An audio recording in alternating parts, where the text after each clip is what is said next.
I remember the exact moment when those icy blue eyes locked onto mine, like a frozen lake cracking open in the dead of winter, begging for one more breath, the kind of gaze that pierces through the numbness of a long day and demands you pay attention. It was the syringe hovering in my hand, cold and final, its needle glinting under the harsh clinic lights, and that tiny paw, shaking from exhaustion but deliberate, almost insistent, reaching out to stop me from ending it all. A fragile bridge between despair and possibility. I was supposed to be the one with the power, the vet who fixes things or lets them go with a quiet nod to mercy. But in that heartbeat, everything flipped, and I was the one fighting to hold on, my steady hand suddenly uncertain. Hey, it's funny how a story like this sneaks up on you when you're just sitting with a cup of tea, steam curling up like old memories, isn't it? Let me back up a bit, because to understand that moment, you have to know how I got there. How a routine day in the clinic turned into the kind of pivot that reshapes your whole world, like stumbling upon a hidden path in the woods that leads somewhere unexpected. I'm Alex, by the way, just a small-town vet in this quiet corner of Colorado, where the mountains watch over everything like silent guardians, their peaks dusted with snow even in early fall, and the air carries that crisp scent of pine that clears your head after a tough case.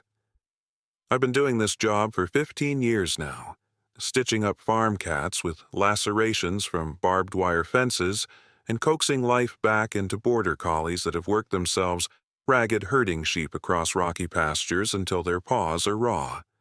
It's rewarding, sure, the way a grateful owner hugs you after saving their companion, but it's also heavy, those days when you can't save them, when the owners walk out with empty leashes dangling like forgotten promises and eyes that never quite meet yours again, leaving you to clean up the echoes of loss in the sterile quiet of the exam room.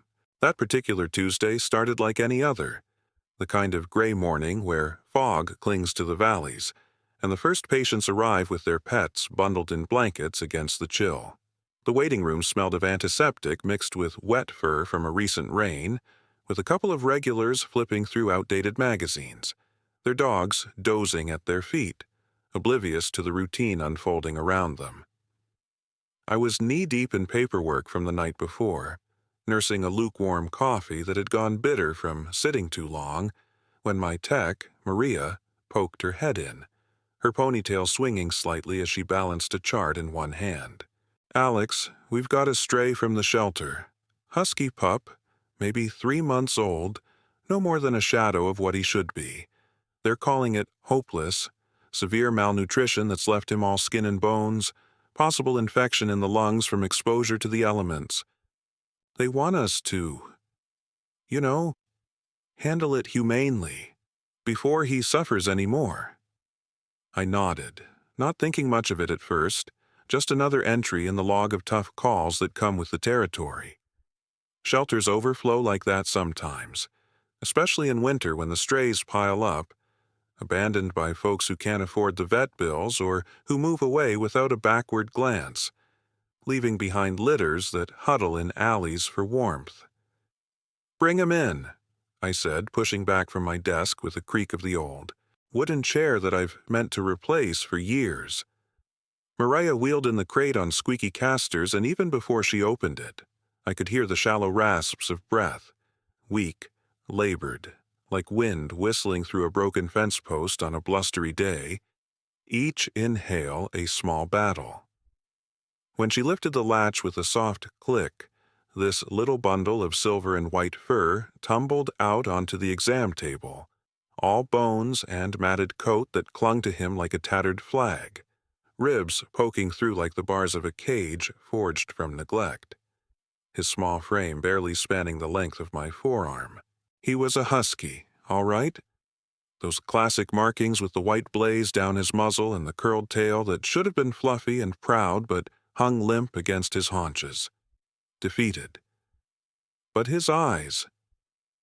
God, those eyes, even then, dimmed by exhaustion and the haze of fever, They were this piercing blue, like chips of glacier caught in sunlight holding a spark that hadn't been snuffed out yet.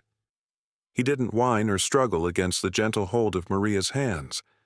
He just lay there, chest heaving in irregular rhythms, watching me with a quiet intelligence that hit me right in the gut, stirring something deep and unspoken. I ran the basics right away, temperature spiking at 104 degrees, hot to the touch like a fevered ember, dehydration so bad his skin tented when I pinched it between my fingers, staying wrinkled for seconds too long. X-rays showed fluid in the lungs, cloudy shadows that screamed pneumonia from whatever hell he'd been through before the shelter picked him up. Probably nights spent curled in a ditch or under a porch, rain soaking through to his bones. Blood work would confirm the details later, but it didn't look good, not with his white cell count already hinting at sepsis creeping in. The shelter had already signed off with a resigned signature.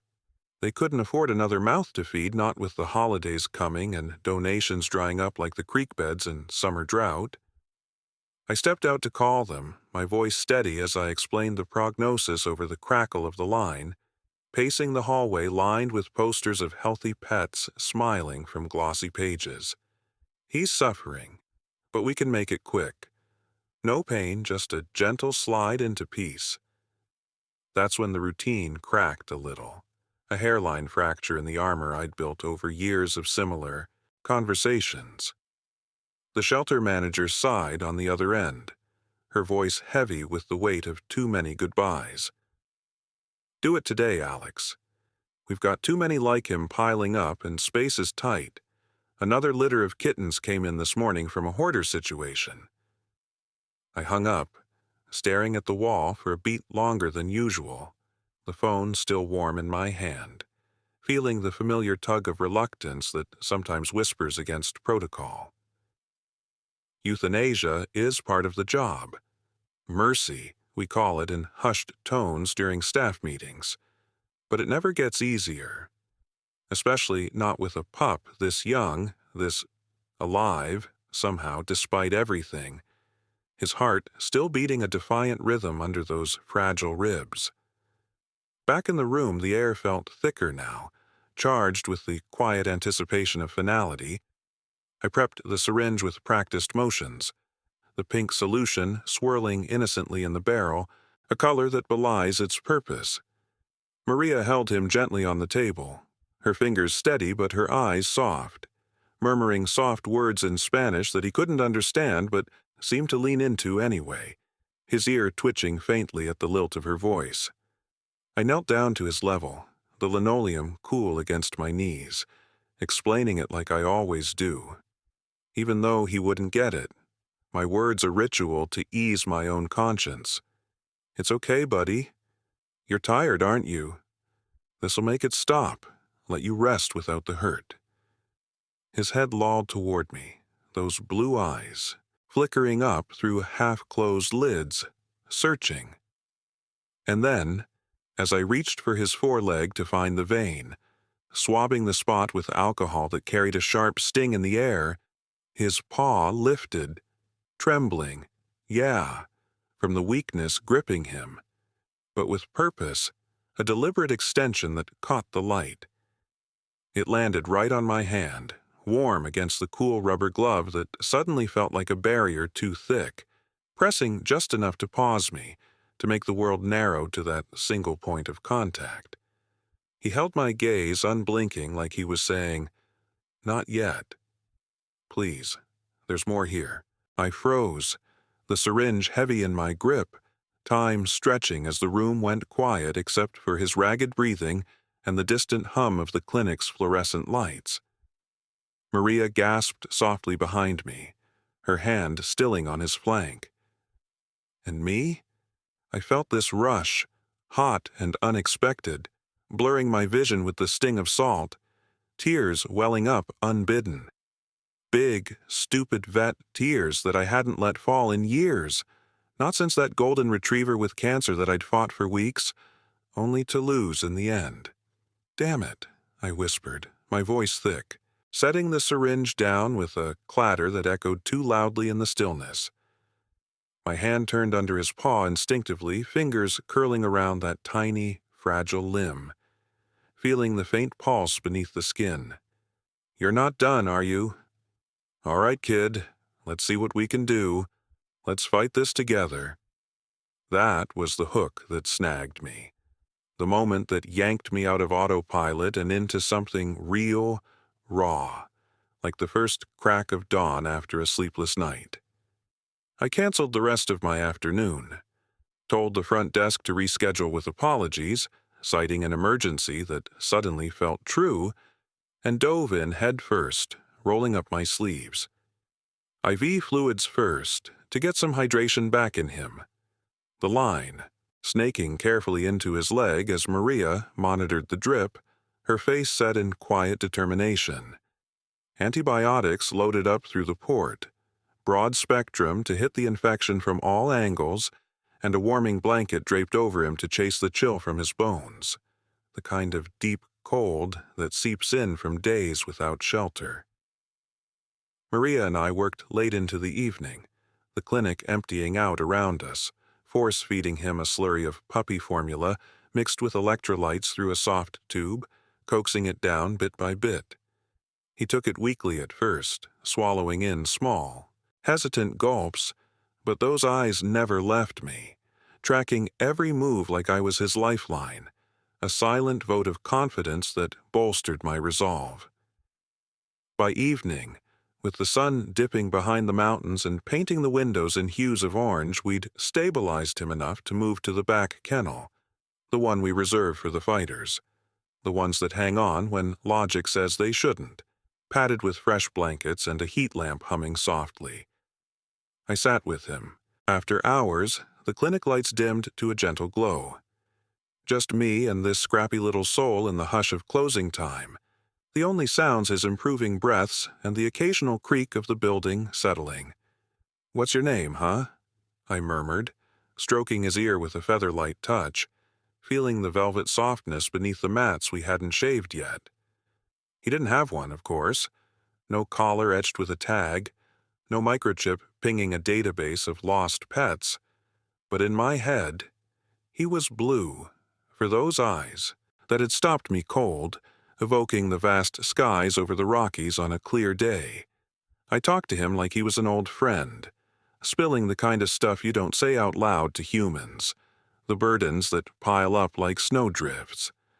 About my divorce 2 years back, when Sarah packed her bags after one too many late nights at the clinic, saying I loved the animals more than our life together. How the empty house felt too big without my old lab, Daisy, who'd passed right after, her absence leaving echoes in every room. "You remind me of her, you know? That look like you see right through the bullshit, straight to the heart of things." The next few days blurred into a routine of hope and grit, a rhythm that pulsed with small victories amid the grind. Blue perked up a bit by the second morning, enough to wag that tail stub when I walked in, a feeble thump against the kennel wall that made my chest lighten. But the infection was stubborn, fighting back like an unwelcome guest. Fevers spiked unpredictably, nights when I'd crash on the clinic couch, its lumpy cushions a poor substitute for home, just to check on him every hour, adjusting the IV as his temp climbed. Owners started noticing during their visits. My regulars, like old Mr. Jenkins with his arthritic spaniel, would ask over the counter, "How's the little guy holding up?" And I'd update them like it was their story too, sharing snippets that built a quiet community around his fight. One morning, Mrs. Hargrove, from down the road, the widow who brings in her tabby for yearly checkups, brought in homemade broth, chicken-based, strained and cooled. "For the pup," she said with a wink and a pat on my arm, her eyes twinkling with the wisdom of someone who's buried a few pets of her own. "Heard he put a spell on you, Alex." Reminds me of my first collie, the one that survived a coyote attack back in '98. He did, more than she knew, weaving that spell deeper with each passing hour. As the antibiotics finally kicked in around day 4, Blue started to move. First, a wobbly stand on spindly legs that buckled under him. Then, tentative steps around the kennel. Paws patting softly on the concrete as he explored the boundaries of his strength. I'd let him out into the exam room during lulls, sitting cross-legged on the floor while he nosed at my shoes, snuffling the laces with growing curiosity. Those blue eyes brighter now, full of questions and a budding trust that warmed me from the inside. It was in those moments that the bond snuck up on me, subtle as the first green shoots after thaw. I'd always loved animals. They're honest in a way people aren't. No pretenses or hidden agendas, just pure response to the world. But this felt different. Personal. Like Blue had chosen me, paw and all, to pull him through the darkness, mirroring the way I'd once needed someone to choose me during my lowest points. About a week in, things got real, testing the fragile progress we'd clawed out. His temp shot up again that Thursday, lungs sounding worse on the stethoscope, a wet rattle that sent a chill down my spine like hearing thunder on a clear day. I ran more tests, my hands shaking a little as I drew blood from the thin vein in his neck, the needle pricking cleanly, but my mind racing with worst-case scenarios. "Hang in there, Blue," I told him, voice cracking as I stroked his side, feeling the rapid flutter of his heart. That night, alone in the clinic after Maria had gone home to her kids, doubt crept in like fog rolling down from the peaks. What if I was wrong to push back against the shelter's call? What if that paw was just instinct, a random twitch, not a plea that meant anything deeper? I paced the halls, the fluorescent buzz overhead mocking my turmoil, replaying the moment in my head, the warmth of his touch, the unyielding stare, feeling the weight of all the times I'd had to let go, like the litter of kittens from a farm accident last spring, too far gone despite my best efforts. My ex had said I got too attached once, during a rare dinner together before the end. "It's just a job, Alex. You can't save them all." But it wasn't.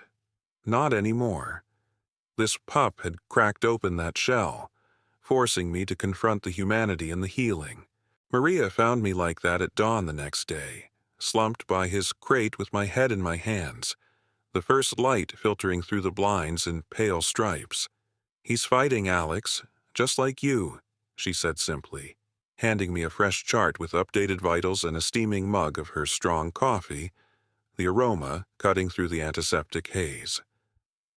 We adjusted the meds on the fly, switching to a more targeted antibiotic based on the culture results that came back, added a nebulizer for oxygen to ease his breathing, the misty treatment turning the air in the kennel into a soft cloud. By midday, as the sun climbed high and patients filled the waiting room again, the crisis passed like a storm breaking. Blue's breaths evened out, deeper and steadier, and when I opened the door to check, he crawled toward me, weak but determined, his body dragging slightly before he reached my feet, resting his head on my knee with a sigh that felt like surrender to safety. I laughed through fresh tears, scratching his neck in slow circles, the fur starting to soften as he gained weight. "You win, pup. We're in this together. No backing out now." From there, recovery built like spring after a long freeze, layer by layer, each day adding strength and color to his world. Weeks turned into play sessions in the fenced backyard behind the clinic, where the grass was worn from generations of romping pets, fetch with a soft, squeaky toy that I'd toss gently at first, him pouncing with increasing vigor, that husky energy bubbling up like a spring long capped. I took him home one weekend against clinic rules, but with Maria's knowing smile covering for me, just to see how he'd do in a real space.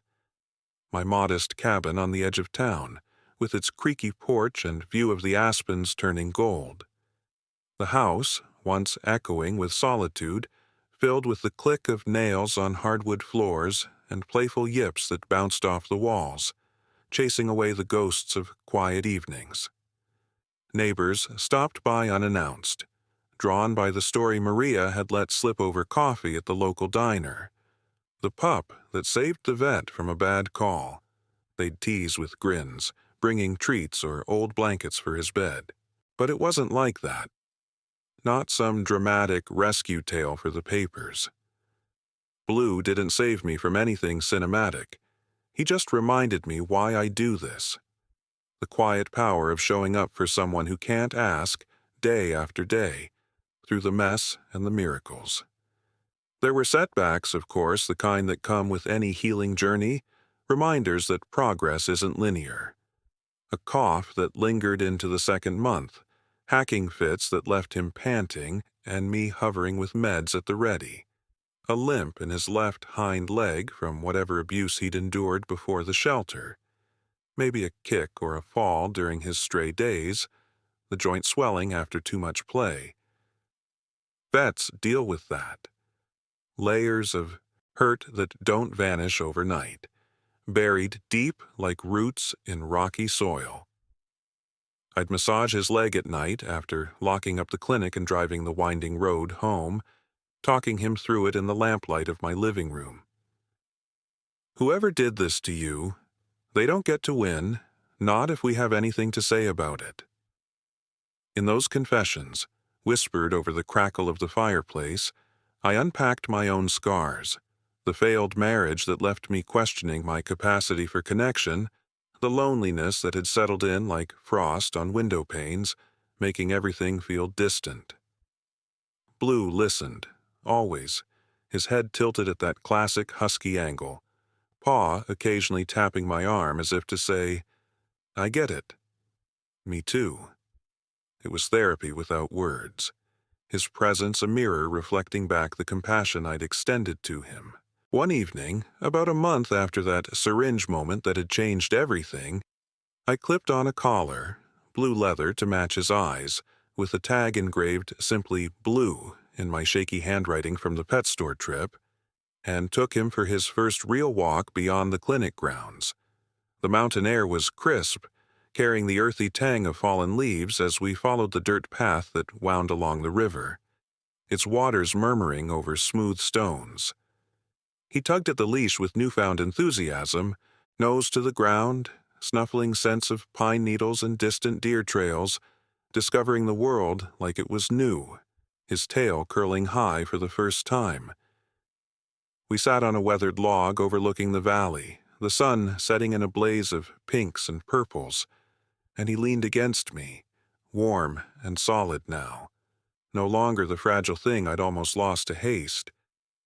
"You're mine, aren't you?" I whispered, my voice blending with the rustle of wind in the trees. He looked up, those eyes sparkling with reflected light, and licked my hand. Trust, pure and simple, sealing the pact between us. It's been years now, but that paw in my hand remains the thread that ties it all, a touchstone I return to when the job wears thin. Blue's a full-grown husky, full of mischief like digging under fences to chase squirrels, and loyalty that shows in how he shadows my every step, sleeping at the foot of my bed like he owns the place, his snores a comforting rumble through the night. The clinic's busier these days with more cases from the growing town. I take on pro bono work for strays and low-income families, inspired by him, partnering with rescues to give more pups like him a shot. And when a tough one comes in, a feral cat with a broken jaw or an old shepherd fading fast, I remember, sometimes the second chance isn't just for them. It's for us, the ones who need to believe in redemption as much as they do. If you found this story helpful, please give it a 1 in the comments. If not, give it a 0.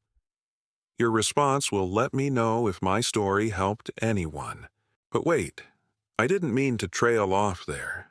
Let me circle back, because there's more to how Blue wove into the fabric of my days, turning what could have been just another sad ending into something that bloomed like wildflowers along a forgotten trail.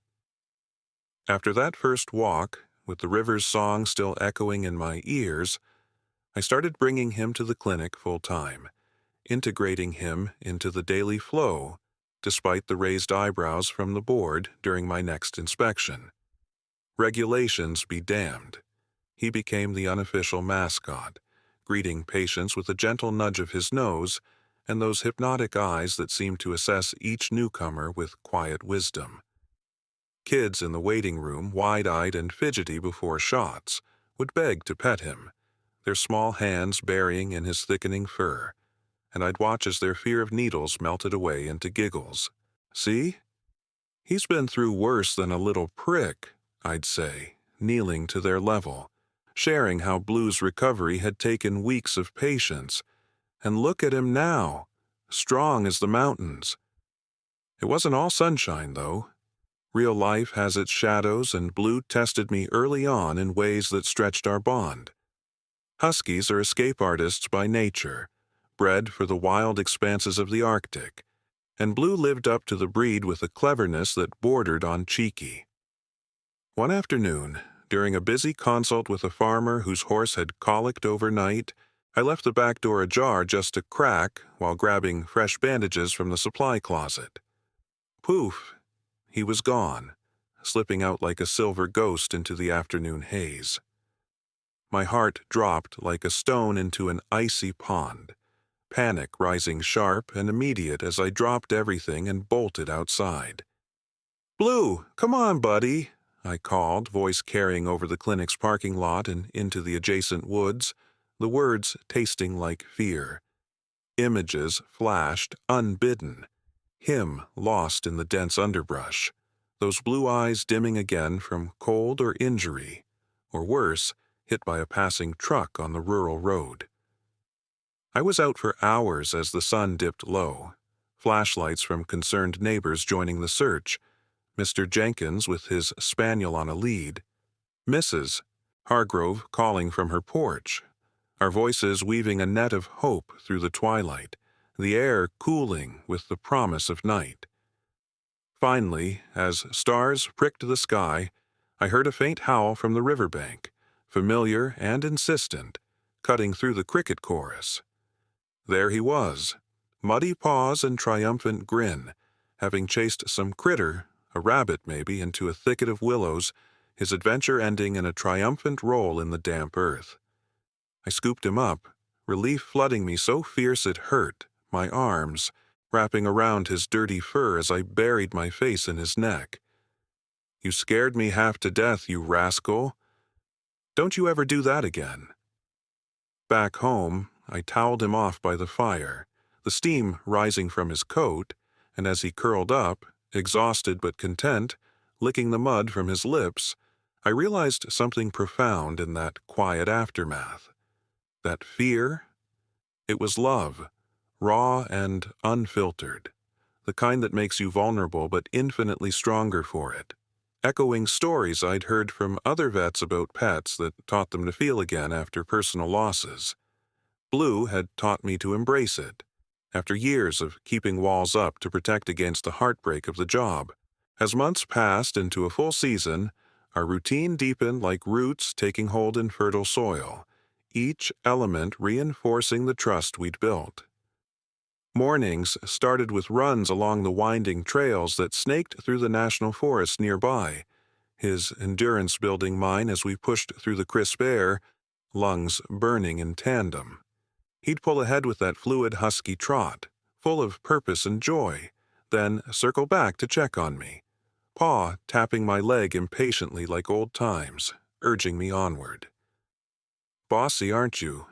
Leading the way like you own these paths," I'd laugh, breathless, as we crested hills dotted with wild berries. Evenings were for the quiet intimacies, me reading case files on the porch swing, the wood creaking under our weight, him at my feet with his head on my boot, ears perked to the hoot of an owl or the rustle of leaves. Those were the times I'd reflect most deeply, piecing together how far we'd come from that exam table, drawing parallels to real-life tales I'd encountered like the shelter dog in a documentary that survived distemper through sheer will, and a dedicated foster. I thought a lot about forgiveness then, in those twilight hours, not just for whatever monster had dumped him as a pup, starved him until he was a shadow, perhaps tying him out in the cold or worse, based on the scars I found hidden under his fur, but for myself and the choices I'd made in the past. I'd signed off on euthanasies before, quick and clinical to spare suffering, telling myself it was the right call in a broken system, but Blue's paw had cracked that certainty wide open, inviting doubt and growth. What if I'd been too hasty other times, swayed by paperwork over instinct? It led to tangible changes, longer observation periods for strays before any final decisions, partnerships with more shelters across the state to share resources, even volunteering at adoption events where I'd share Blue's story to encourage second chances. One case that spring, a mangy terrier mix pulled from a roadside ditch, echoed Blue's arrival, weak, eyes pleading with a haunted depth. I gave it time, against the odds, monitoring through sleepless nights much like those early days, and it pulled through with a feisty spirit. Named him Chance, in honor of the moment that had redefined my approach, and watching him wag his tail at his forever home felt like paying forward the mercy Blue had inspired. Blue even mended fences with my past in unexpected ways, bridging gaps I thought were permanent. My ex, Sarah, visited once, out of the blue, pun intended, though it stung a little, during a work trip through town, her call coming on a rainy afternoon when I was elbow-deep in charts. Awkward coffee at my place turned into an hour of stumbling words over old hurts, the late nights, the emotional distance, but then Blue bounded in from the yard, all wagging tail and wet nose, shaking off droplets as he inserted himself between us on the couch, his bulk forcing a shared space. Sarah softened visibly, petting him absently at first, then with genuine warmth, her fingers tracing his ears. "He's something special," she said, a small smile breaking through the tension, reminding me of the woman I'd fallen for years ago. We didn't fix everything, didn't erase the divorce papers or the lonely months, but for a moment there was peace, compassion bridging the gap like a paw extended in truce. "He has that effect on people," I replied, grateful for the distraction, feeling a weight lift as she left with a tentative promise to stay in touch. Winters brought tests of loyalty that forged us closer, mirroring the harsh conditions Blue had likely faced as a stray. The year after I adopted him, a blizzard hit hard and sudden, the kind that buries Colorado passes under feet of snow, roads closing with official warnings blaring from the radio. Blue and I hunkered down in the cabin, him glued to my side as winds howled like banshees against the windows, rattling the panes. When the power flickered and died, plunging us into darkness broken only by the fire's glow, he whined softly, paw on my arm again. But this time it was comfort, not plea. A steady pressure saying, "We've got this." We shared body heat by the hearth, blankets piled high, his warmth seeping through as we listened to the storm rage. And in that primal glow, I felt it fully. Healing. Not just his body from the sickness that had nearly claimed him, but my soul from the isolation that had wrapped around me like barbed wire. He forgave the world its cruelties by loving anyway, unconditionally, without tallying scores, and that rubbed off, softening edges I'd hardened over time, much like how therapy dogs in hospitals help patients release long-held grief. Springs were for hope renewed, a season of growth that mirrored our own. We'd hike higher trails as the snowmelt swelled the rivers, him bounding through carpets of wildflowers, columbines and lupines nodding in the breeze, while I trailed with a grin, backpack heavy with water and treats. One day, atop a ridge where the air thinned and the view stretched to forever, he sat beside me on a sun-warmed rock, gazing at the horizon with that thoughtful tilt. Those eyes, still icy blue but warm with the light of life fully embraced, met mine. We made it, didn't we? Through the worst of it, I said, ruffling his fur, now thick and gleaming from good nutrition and care. He leaned in, solid as the mountains themselves, his weight a reassuring anchor. Now, with blue graying at the muzzle, silver threads weaving through his coat like frost on a window, and his steps slowed by arthritic hips from his rough start, flares that I manage with joint supplements and gentle swims. In the creek, I look back and see the full arc, from that syringe shadow in the exam room to this rich, textured life we've built. He's not as spry, preferring naps and sunbeams over long runs, but his spirit remains unbroken, a quiet force that still taps my hand when I need reminding during a hard day, a subtle, "I'm here," always. And in sharing this with you, friend, over whatever quiet moment you're in right now, it's like passing that paw forward, an invitation to the magic of connection. Life's full of moments that ask for second chances, big and small, whether it's a stray at the shelter or a bridge in your own heart. Blue taught me to give them freely, and in return he gave me everything. Companionship, purpose, a reason to keep fighting the good fight.